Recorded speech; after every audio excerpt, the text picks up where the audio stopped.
I've always been left-handed, right-brained, and very visual about everything in my life. And I remember it was I have an older brother and a younger sister, and when my brother was off to school, I was about 5 years old. I hadn't gone to kindergarten yet. I used to just sit and draw all day long. And it was something where I remember being inside of a painting or a picture or a drawing, and time would stop.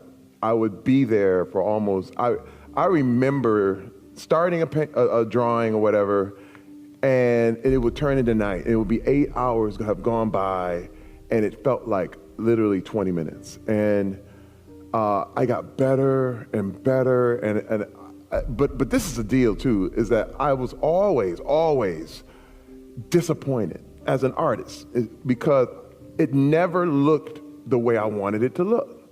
So every drawing, every painting became this effort to make what was in my head match what was on the paper. And I'm still doing that. I mean, in regards to performances, in regards to drawing, in regards to my furniture, in regards to all the things that I've ever tried to do, it's still not as good as it is in my head.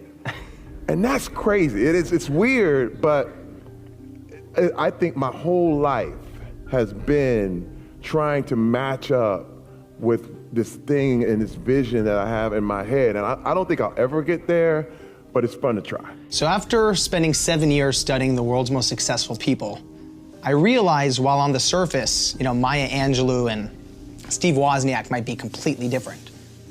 At the core, their stories are the exact same. And there's almost this common melody to it. And the analogy that came to me is that they treat life, business, and success just like a nightclub. There's always 3 ways in. There's the first door where 99% of people wait in line hoping to get in. And that's where the line curves around the block, right? And then there's the second door, the VIP entrance, where the billionaires and the celebrities go through. And school has this way of making you feel like those are the only 2 ways in, right? You either wait your turn or you're born into it. But what I've learned and what you know is that there's always the third door. And it's the entrance where you jump out of line, run down the alley, bang on the door 100 times, crack open the window, go through the kitchen, there's always a way in. And it doesn't matter if that's how Bill Gates sold his first piece of software or how Lady Gaga got her first record deal. They all took the third door. I don't think operating over many disciplines, as I do, is a good idea for most people. I think it's fun, that's why I've done it. And I'm better at it than most people would be. And I don't think I'm good at being the very best at handling differential equations. So it's in a wonderful path for me, but I think the correct path for everybody else is to specialize and get very good at something that society rewards and they get very efficient at doing. But even if you do that, I think you should spend 10 or 20% of your time into trying to know all the big ideas and all the other disciplines. Otherwise, I use the same phrase over and over again. Otherwise, you're like a one-legged man in an ass-kicking contest. This is not going to work very well. You have to know the big ideas in all the disciplines to be safe if you have a life lived outside a cave. Everybody growing up wants to do the right thing. We all want to do the right thing, you know what I'm saying? I think the day I made the decision to become a comedian, I let everything go. That was the day I stopped thinking about things. That was the day I stopped worrying about bills. That was the day I stopped worrying about what day it was. It doesn't really matter. You have a mission to do, shut the f*** up, get up, go do it, and that's it. Thinking is the enemy of man. It's the destructor of man. Once you get thought, and once you start giving yourself obstacles, what if I do lose? You just lost. Yeah, absolutely. You just lost. Yeah. What if I did? Well, if I try it and I don't like it, okay, you know what? Yeah. You just said the word, if I try it, I don't like it. Yeah. You already committed out of it. You're out of there in 3 weeks just because you said that. Just because you allowed your mind to go there. You just quit already 3 weeks from now. It's going to last 3 weeks. It's going to last 3 weeks. I think when I came to LA, I had nothing to lose. I had nowhere to go. I was just a comic. I ended up in Seattle with a stripper and I thought the goal of coming to LA meant you had to be the best of the best of the best in your field, and it didn't mean that. Just coming here makes you a better person in a way. Absolutely. It lifts your level, and then once you get here, it's like anything else. You adapt and adjust, is that the word? And you run with the ball like you know what you're doing, even though you don't. Yeah. That was what it was for me. I ran with the ball, even though I did not know what was going on. You said that every great change starts with pain, and I found that really intriguing. It feels dark. It feels heavy when you say that. But that's been my experience, that it's accurate, is that the reason people change is because of pain. The reason we grow is because we get uncomfortable and we embrace being uncomfortable. But being honest with the pain that we feel is usually the prime mover for people to do the work that is necessary to push to the edge. Okay, so there's a difference between pain and suffering. There's a difference between there. We're all suffering. We all have suffering. We all have an emptiness or a dark place or corners inside of our spirit and our mind that are not fulfilled and watered and full. Like we all can relate to that. And when I'm talking about pain, I'm not necessarily talking about suffering, but acknowledging our suffering, being in touch with the pain, that's enough to say, when you're really honest, that's enough to say, I can't do this. I don't want to do this anymore.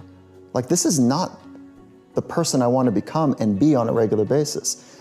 If that's the case, if that assumption is right, then as a loved one, my job is to help you get real and experience those places as often as you can so that you make the declaration to say, no, that's not okay for me to feel and be this way on a regular basis. So let me pull on that thread just a little bit further. It is healthy and necessary to feel all of the human emotions. When you ask people, what do you want in life? Most people say, I want to be happy. Wait, hold on now. If grandma dies, do you want to be happy? That's like, really? When your child is sick, do you want to be happy? No. I think the answer is that we want to feel all of the human experience to its fullest, but never lose ourselves in it, but to experience all of it. And so we're getting into the weeds of some very esoteric and non-scientific thinking right now. But the practice is that if I care about you deeply, the mistake I can make in your life is to help you feel like it's all okay. Like, oh, it's okay. It's okay that you're drinking and driving and you killed a 14-year-old. That's no problem. Like, you'll do better next time. No, the work is to say, well, what's this like for you? To feel that pain, so you make the commitment to say, no, I can't do this anymore.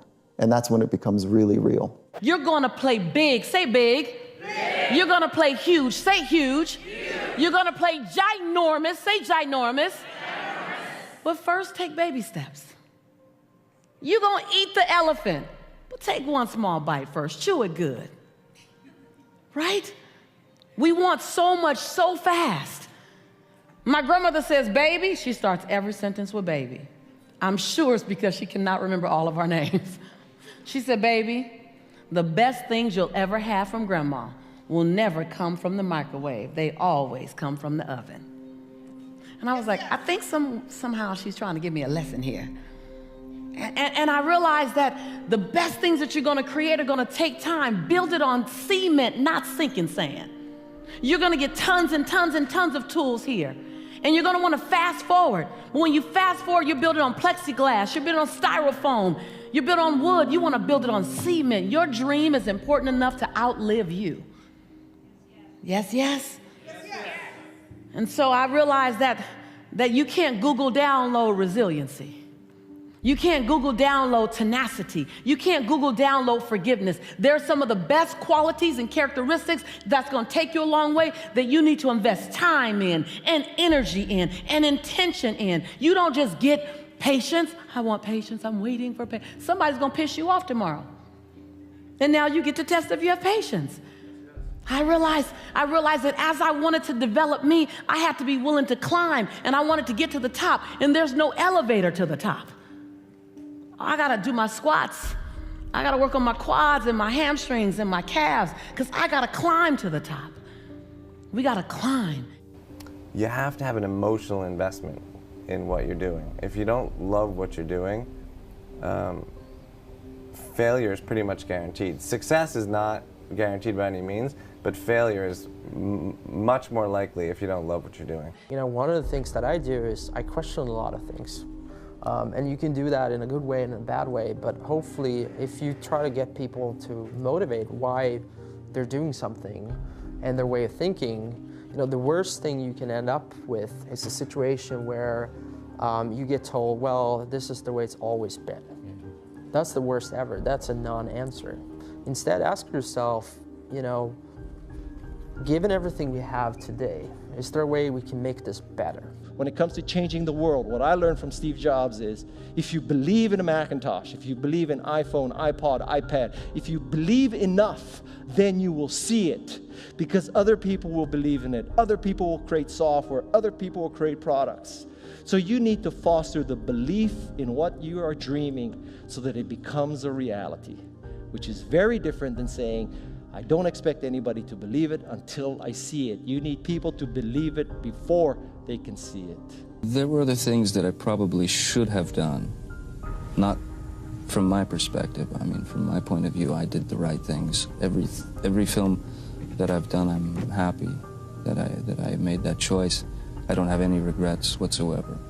But I mean, in terms of sustaining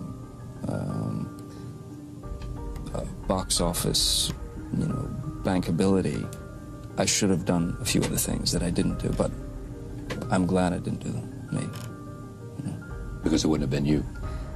Yeah, it would have been for the wrong reasons. I did everything that I've been lucky enough to do, I did for the right reasons. Don't think about how do I get big fast.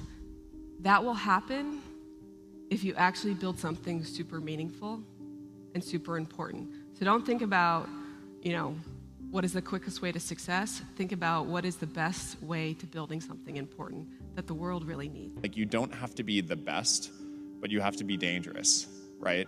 You have to learn just enough to be dangerous, to build an idea, concept it, and show it to the world.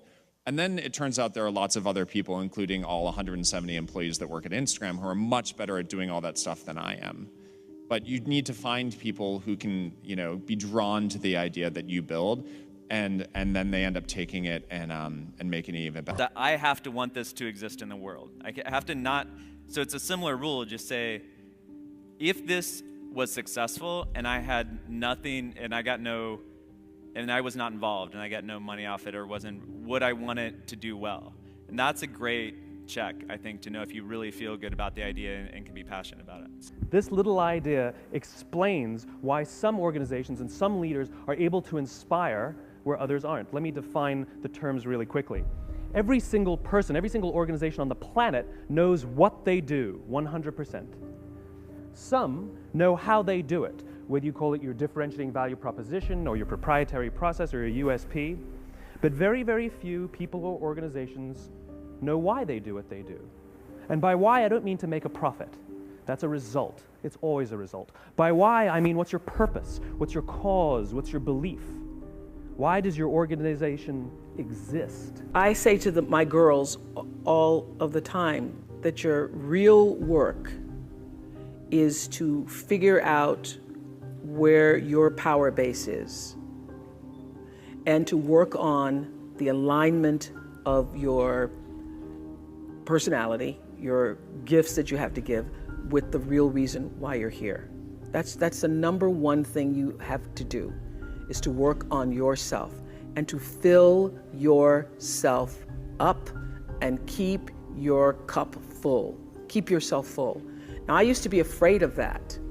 I used to be afraid, particularly from people who say, oh, she's so full of herself. She's so full of herself. And now I embrace it. I consider it a compliment that I am full of myself. Because only when you're full, I'm overflowing, my cup runneth over. I have so much to offer and so much to give. And I am not afraid of honoring myself, you know? It's miraculous when you think about it. You need to care about everything, and it starts with yourself. Look yourself in the mirror and ask yourself, what do I want to do every day for the rest of my life? do that. I promise you can monetize that shit. If you love Alf, do an Alf blog. You collect Smurfs, Smurf it up. Whatever you need to do it. So many people are talking about, I can't monetize. There's a billion 70-year-old douchebags that are in control right now. But the number 2 person, that 34-year-old lady, she's gonna buy your shit. She's gonna put the advertising on your stuff. It's coming. Stop crying and just keep hustling. Baby steps count too, as long as you're going forward. And one day you add all those baby steps up and you might be surprised at where you can get to. But more importantly, I remember something my mom used to say to me every day. She would say, son, the cavalry ain't coming. You got to do this yourself. Ain't no backup. Okay? And when you put those two things together, man, it wasn't as hard to keep going forward as you might think. So to really take a longer term view, not just, to look 3 months from now, but look 3 years from now, and the future's gonna come whether you like it or not, so you wanna kind of be one step ahead. It's a mind game then? I think it's psychology. And everything, again, most of life comes down to psychology, doesn't it? It starts here, in the internal world. Before you can master the external world, you have to master your own internal world. That's the true secret to success. People that look for great ideas to make money, aren't nearly as successful as those who say, okay, what do I really love to do? What am I excited about? What do I know something about? What's kind of interesting and compelling? It's very rewarding when you work on something you think is going to make a big difference. And yeah, it's a little bit harder, but I think the passion that one might bring with it brings so much more energy to that you're more likely to succeed. I had no idea. I grew up in Pittsburgh. My dad did upholstery on cars, so if you got a rip in your car seat, you took it to him. My mom had odd jobs from selling real estate to making baskets, and I was just a normal kid, but I was always into business. From as long as I could remember, I was selling something or working on something, trying to make money, and it just got me excited to be a business person, and it just took off from there. We all need a mission. That's what life should be, is a mission. That's what gives your life purpose and focus and drive and ultimately satisfaction. Now, that mission can be the job you work at. It can be providing for your family, or it can be getting better at jiu-jitsu, or stronger at Olympic lifting, or starting a business that you want to grow and build and take over the world. And sometimes people ask me what to do if they don't know what their mission is or what their mission should be.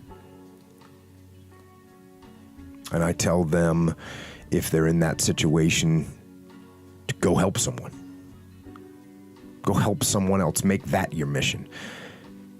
Because that will make you better, and it'll make the world better.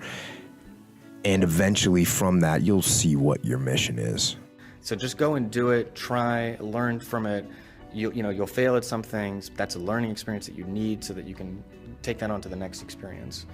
And don't let people who you may respect and who you believe know what they're talking about, don't let them tell you it can't be done.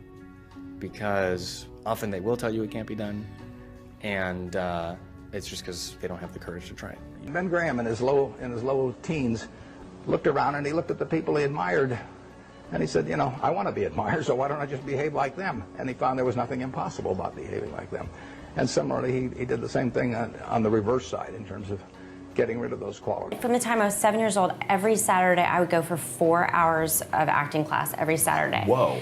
And I loved it. I just loved it. To the point where all the kids graduated and went on to this other stuff, and I started doing adult acting classes, and then I was in the commercial classes, and then I loved like the hair and makeup classes and just everything. I just couldn't get enough. I try and be decisive. I try and, even if I don't know what the hell I'm doing, I try to be decisive because I think it's very comforting and reassuring and important to the people that are working with you to feel that whoever is in charge knows what they're doing and knows what they're thinking, and that if it's a yes, it's a yes, and it's a no, it's a no. I mean, I don't think of myself as a boss. I mean, I think of myself as someone who's giving direction and guidance, and vice versa. I think great entrepreneurs must have the curiosity to kind of metaphorically see around the corner. What's coming? What can I anticipate that other people don't see? And then you must have the courage of your convictions to execute the strategy. You know, one way to conceptualize what makes a good product is, you know, good engineering is part of it, good design is part of it, but really it's, one way I think about it is, at least, is maximizing the probability that someone shows up at the front door of, you know, your store or your website or whatever it is and ends up with a solved problem. And oftentimes the best methodology is to start with the perfect experience with just one person, get that right, and then figure out how to scale something great instead of scaling something not so great and then trying to improve it. That's really hard to do. Has acting turned out to be all that you wanted it to be? It's incredible. It's incredible. You know, I never knew that I could do it as a career. I never knew. It was the first memory that I had. It's the first thing I can think of is saying, I want to be an actor to my parents. And if I hadn't lived in Los Angeles and been in such close proximity to sort of the mecca of movie making, if I didn't have parents that said, okay, we'll drive you to auditions, we didn't have the economic means to, you know, move camp from Idaho to Los Angeles because some snotty 10-year-old kid says, I want to be an actor. You know, we did it. And after school, I got to go on auditions, but it was always, and I've said this before, it felt like an elite group of people, and it felt like I would never belong to them. So once I got the opportunity to, for example, get the movie This Boy's Life with Robert De Niro, I said, wow, now I'm able to I might be able to steer the course of my career. I might be able to have a career similar to these guys that I so admire. And that I knew at 15 years old was the biggest gift in the world, and that's never left me. You know, I've never that thirst or that hunger for wanting to give one great performance that I'm truly satisfied with, or be in one movie that I said, I love this film, is something that I don't know will ever be quenched. I don't know, and I think that's a good thing, because it keeps pushing you. You know, you're constantly dissatisfied. In other words. And so I think when you are starting a new business, you don't want to go after giant markets. You want to go after small markets, and you want to take over those markets quickly. Go talk to people who failed at what you're doing, and who are no longer doing it. There always are those people. So you start a startup, you know, you look at the history of your space. I'm so surprised how many people I talk to, founders who have no idea the history of their own space. And there's some nice naivete to that, in the sense that, like, oh, you're gonna do it differently. And there's some truth to that. But like, when you get down to making it work, and now you're into it already, you've kind of established what you're doing, you have some problems, then I'd go talk to all these people who failed, because you'll uncover all sorts of interesting things that you could try. You know, I looked at lots of companies and why I thought they don't succeed over time. We've had a more rapid turnover of companies. And I said, what did they fundamentally do wrong? Like, what do those companies all do wrong? And usually it's just they missed the future. And so I think, for me, I just tried to focus on that and say, what is that future really going to be, and how do we create it? I do believe that organizations, human organizations, are inherently unstable. They will fall over, and you have to work to keep them upright. But they fall slowly. Most people don't notice it. They let their success blind them. They don't see it falling over. The falling takes place slow, but the collapse is quick. You have to do constant assessment. You have to look for the hard truths. That whatever you do, somebody can do it better. You have to bring your A game in every single day. There's nothing unique about any one individual. What's unique is their passion, their ability to execute, to meet targets and exceed them. The minute you lose that ability,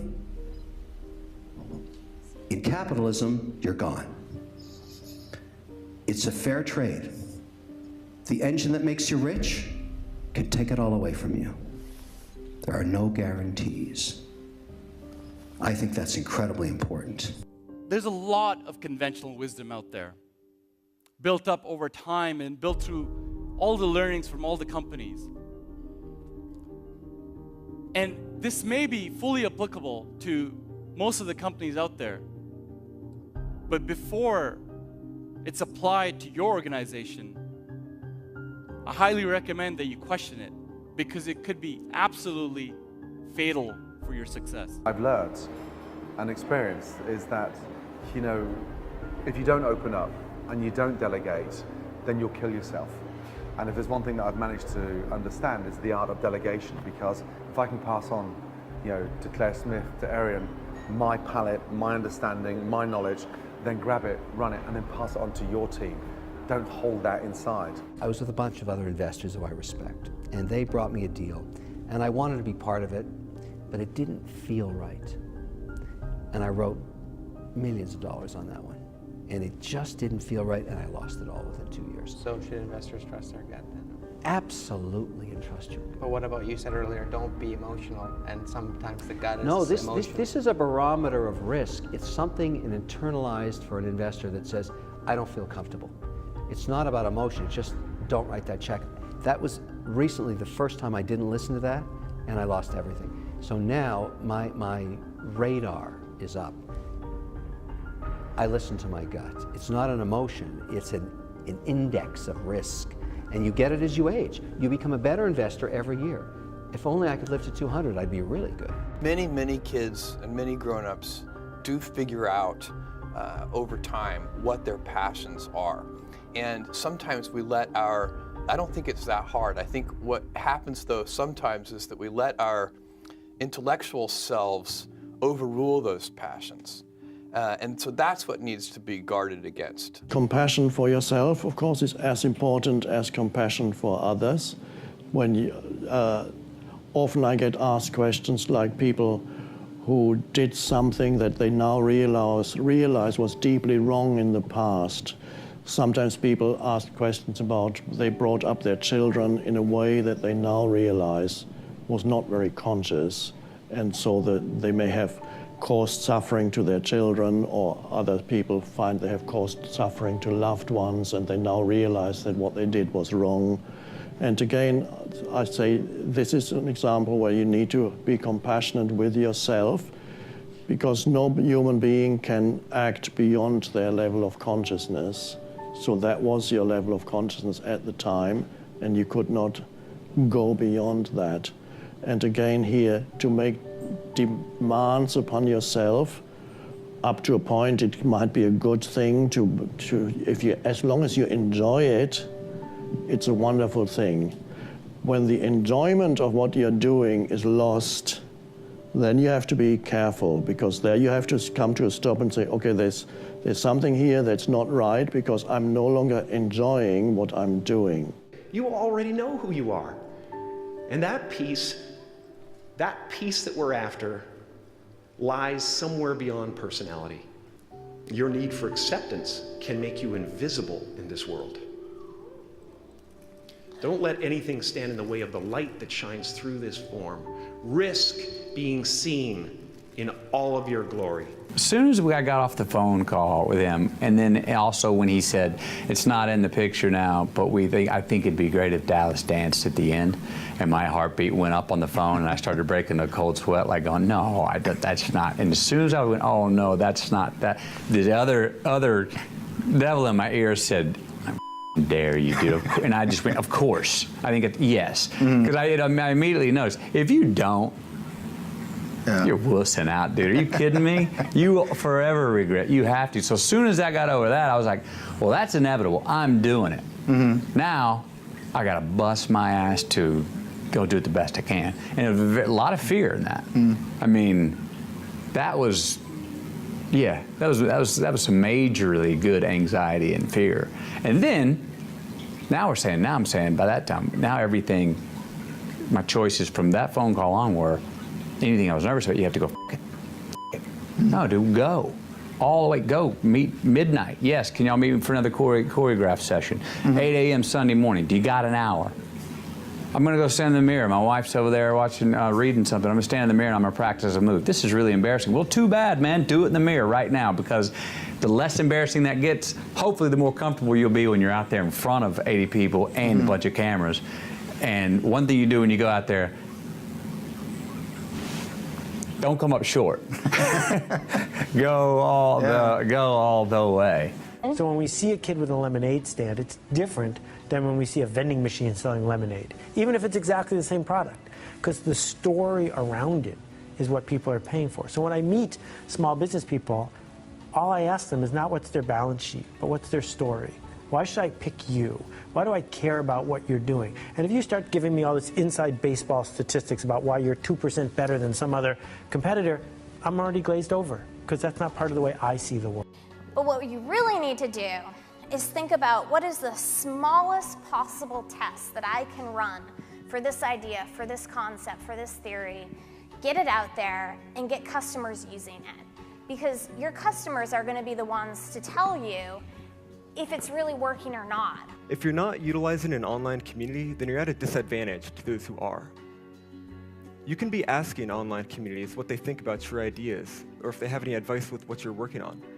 Not only will you hear from people who are passionate about the subject, but you'll be hearing from people all around the world, each with their own experiences and stories that can help you. Once you have the passion and thing that you're passionate about now, you can look at other people or other entities or other things or works of art, and you can draw things from that to help you be better at what you do by looking for those common denominators. Johnny wanted to know, how do I prepare? How do I prepare? How do I study? How do I view the game? How do you build your game? And my response is much like the way he builds products. You think sequentially. Yeah, you look at this, the end result of what you want to create, but in order to create that, there's so many other little things that go into this massive entity or device. It's no different than building my basketball game. You start with, what do you want your game to be? What would make your game most unstoppable or hard to deal with? And now you work backwards from there. And you start building it one piece at a time, one move at a time, one counter at a time. So there's a lot of similarities there. You want an idea about what you can say. I know it sounds like a bad idea, but here's specifically why it's actually a great one. You want to sound crazy, but you want to actually be right. Because when you're trying to differentiate, when you're trying to do something different, there's going to be that gut moment, that gut sense. Is this right? Is this not right? If you're not having doubt, you're not pushing the boundaries far enough. One of the things I advise entrepreneurs to do is when you have an idea, a classic entrepreneurial impulse is to hold the idea close to you and not go tell people because, oh, the idea is so special. Right. That's almost always a mistake. Go talk to Why is that a mistake? Yeah. It's a mistake because your actual real competitive advantage is not that you have this idea that you have locked away in your closet, which may or may not be accurate and you have no idea which it is. Your actual competitive advantage is if you're assembling the intelligence around, does this idea work? What is the right teams? What is the right learnings? And we're essentially in motion. Like me, have to do everything 3 times before we get it right. Thankfully, I know that. So I know that I have to get up early and try it 5 times because the 8-year-old will be able to get past it in 2 times. So I have to be on my feet longer, but at least I know it. And so I just go at stuff. And it served me very well in that my resume is pretty varied and I have a pretty interesting life. I get to do different stuff and have a bit of access because I just said, yeah, I'll try that. I mean, why would I hold back? I think success, first of all, is knowing my purpose in life. As I have watched and observed successful people, what I have discovered about them is they really have figured out why they're here. They really do have their act together. And knowing their purpose in life is a stability for them. So that when everyone else is rocking and rolling and things are a little unsteady and people are kind of leaving the ship and people are kind of abandoning their causes, these people, they hold steady right throughout the storm because they have a true North Star. They truly are focused. It becomes an anchor in their life that just holds them steady. And the anchor is a confidence based upon a knowledge of purpose. And there are a lot of people from whom we can learn a lot. And I think like, you know, the one piece of advice is like, don't underestimate anyone you come across ever. Right. Like whether they're, a blue collar worker waiting for the bus, or they're, helping you at they're the server or bartender at the restaurant, or they're a lower ranking employee. I mean, the smartest leaders I've ever seen have always gone around the room and asked for everybody's opinion. I don't pay no attention to what they say about me. All I do is just do what I have to do and get paid, and that's it. But I don't really pay no attention to the rules of boxing. I don't pay no attention. I defy all the rules. I've added pages to the book of boxing. The world is a hurting place, and the world needs hope, and the world needs love. Without hope, we feel like, why are we here? Well, brokenness. Here's mine. Today, I still have no arms, no legs, but everything's changed. Everything. For me, I was looking for hope and happiness, and I couldn't see it for many years. In fact, if this side of the table represents my hope, truth encourages me to become all that I can be. But then we have lies every day coming in our mind, people who discourage us. You know the people that you have in your life who, no matter how good of a day you're having, they'll bring you down. Or no matter how bad of a day you're having, they'll bring you even lower. You know what I'm talking about? Think of the 3 biggest discouragers in your life. They're not your biggest discouragers. You are. You are. It only takes 3 seconds for me to tell you something discouraging, but then you may never forget my words. A lot of times I'll be in a 200-mile run or something like that, and I'm all jacked up. Body's broken, mind's broken, spirit's broken. I start to say, what if I can pull this off? When I first walked into the Navy SEAL recruiter's office, he looked at me and said, there's only been 35 African Americans in 70 years make it through. You know what I said to myself? What if I can be the 36th? It's the what if I can pull off a miracle.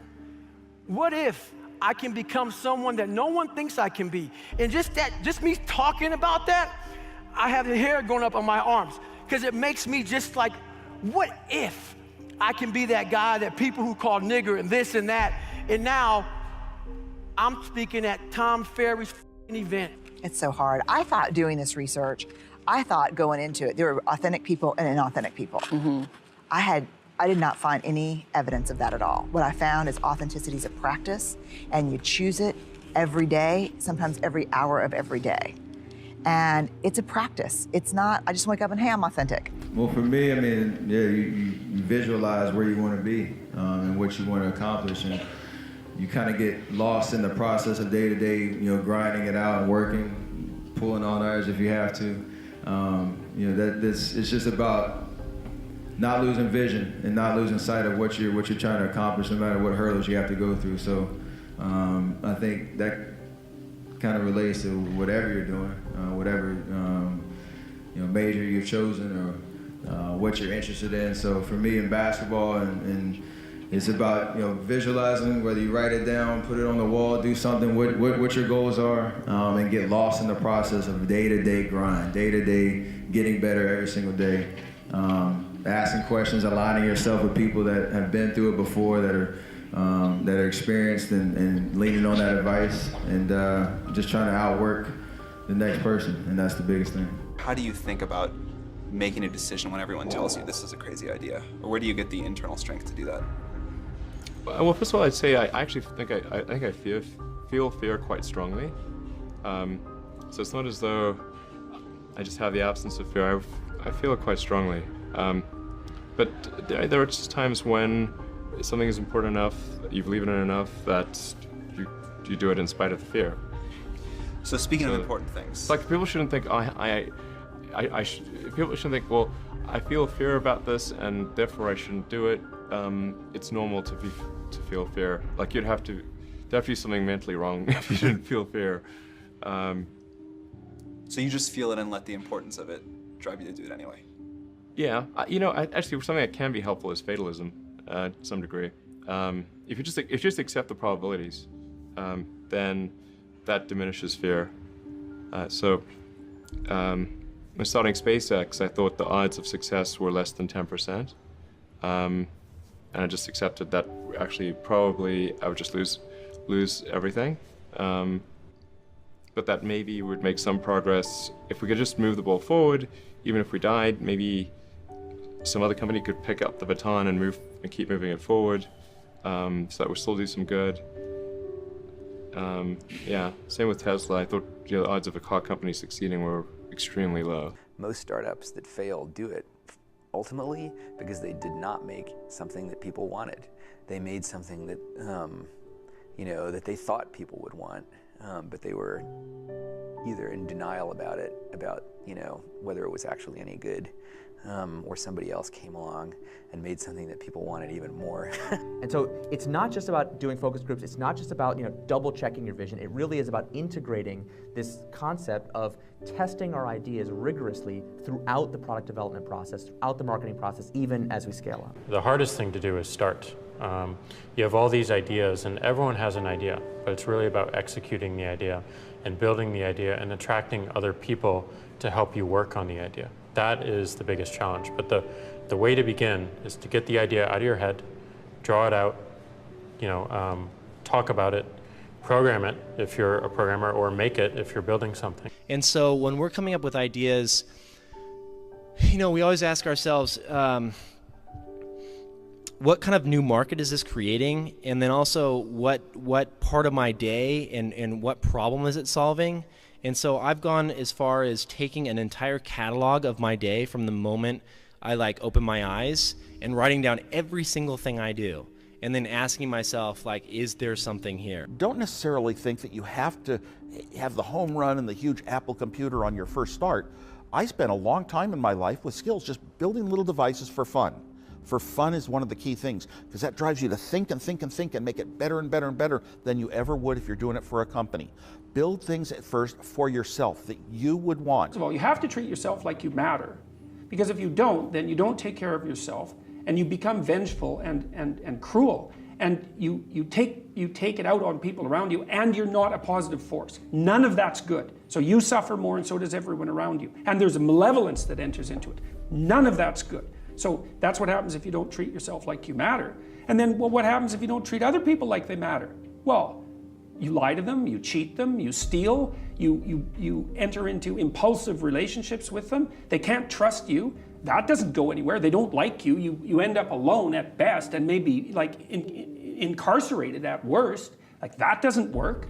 And so you watch the people around you who thrive, regardless of what they say. They act out the proposition that everyone matters. And then you have a functional society. And I think, okay, well, if when you act out the proposition that everyone matters, you have a functional society, maybe that's evidence that that proposition is true. It's I think it's true. If you're not coming up with 10 ideas a day, that's why I have this thing. If I'm not filling up this page every single day, then my idea muscle will atrophy. And I started this in 2001, and I still do it every single day. You have to come up with ideas every single day, or the idea muscle atrophies. The good news is, after about 6 months of doing that, you're like a machine. People get surprised at how many ideas you could just have. What this all comes down to is doing something exceptional for your users, whether it's in community, whether it's in connection, or whether it's in design. This is our big advantage as a startup, is that we can actually get away with doing this. We can make this the core part of why we're doing business.